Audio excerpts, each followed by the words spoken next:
Hello and welcome back to Swanesh Fan TV. I'm your host Archie, and you join me on the 5th of November after our away fixture versus Brigg Town this afternoon. But today we're going to go out with the usual order of report, and we're going to start off talking about our loss to the Sheffield Hampshire Senior Cup to Park Steels. However, it didn't really feel like a loss at all. Swanesh were able to pull out a draw after normal time, after Ollie Grady scored an absolute wonder goal just after half time, as you can see from this footage right here. Spot here, I can't see what he's doing. He puts the ball in, blocked by Murray, goes back here to Grady, who takes a curling shot, and it's into brilliant.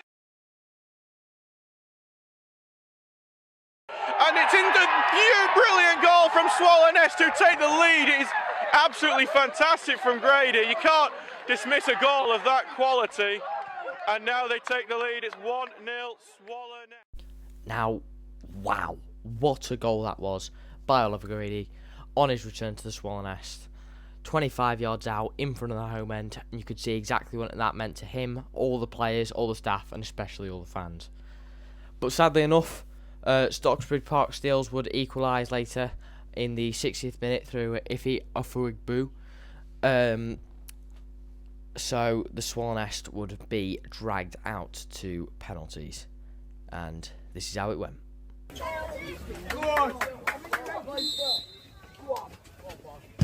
Yes! Come on, Zach! Yes! Big that keeper, isn't it? Yes!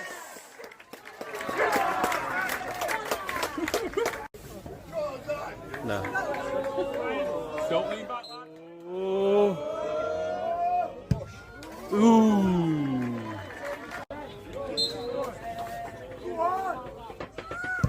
Yes! Ooh, that's a risky. Come on, Zach! Boom.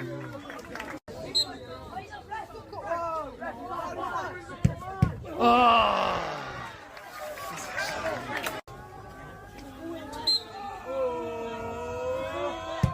Yes! Come on!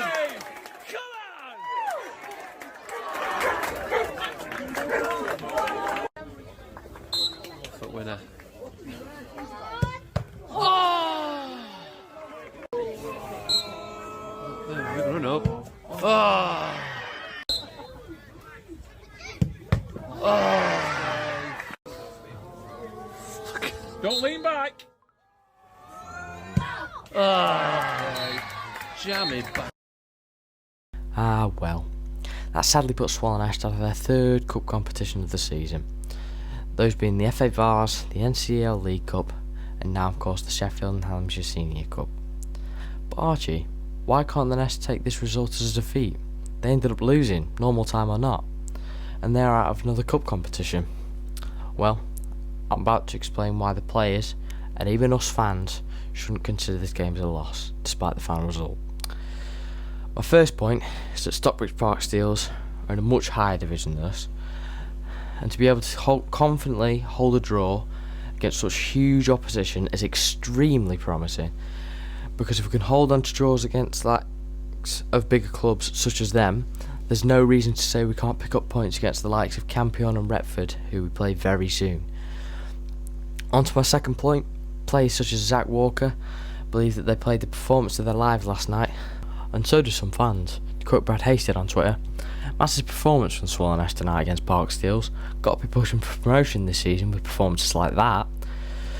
So it's clear to see that everyone associated with the club know that Swallow Nest left absolutely everything on that pitch last night, and they know that they have the team to push for promotion this season. The next three matches would be Swallow Nest versus Retford. That would be a 3-1 win. Retford taking the lead early on through Zach Casburn in the 12th minute and leaving us behind at half time. But goals from Sam Jones, Jack Haslam, and a late one from Mark Adielli. Finally got the pronunciation for that one right. Would allow us to take a 3-1 win away from Retford, which is quite a surprising result, seeing how high they were in the table. Next, on the 2nd of November, we would go on to play Armthorpe Welfare. Sadly, we would lose that game 3-2 after a brace from Louis Wardle, and Kane Rees scored the goals for Armthorpe. 2 goals from Liam Frost and Ollie Screamer Grady, but unfortunately they would not be enough to get any points out of that game.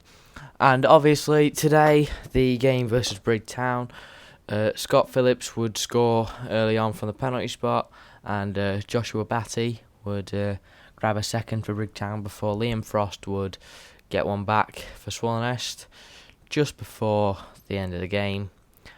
But like Armthorpe Welfare, it would sadly not mean anything in the end. So with those results in account, Swallownest are sat in 11th place, 16 games played, 7 wins and 1 draw and 8 losses. They've scored 21 goals, but however conceding 37, we find ourselves on 22 points, matching with Armthorpe and Dronfield, but behind them on goal difference with a minus 16. So it's been a pretty good set of results. Obviously, the win against Retford and the draw in the Sheffield and Ayleshire Cup.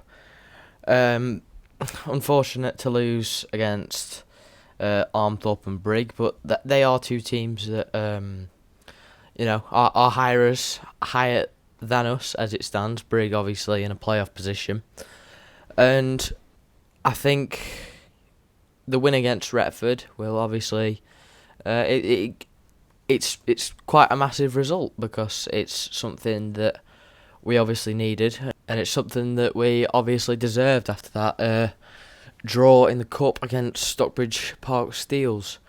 Now, the next 4 games, we take on Campion, league leaders, currently undefeated, I believe, as it stands, at the Swall Zero. Big look out for that one.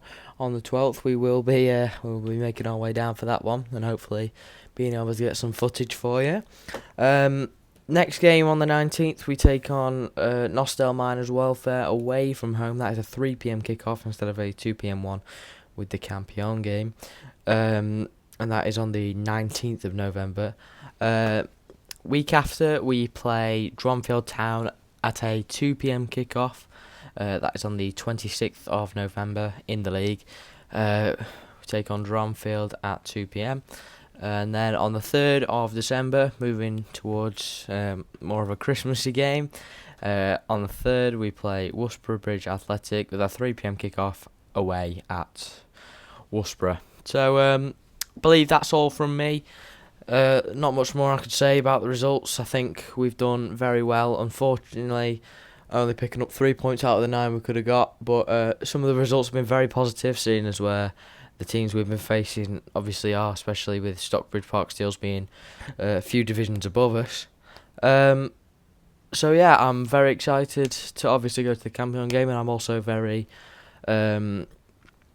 optimistic about the rest of the season. So I'm going to leave you guys there. Have a good day, rest of day or night, wherever you are. And as always, up the Swell.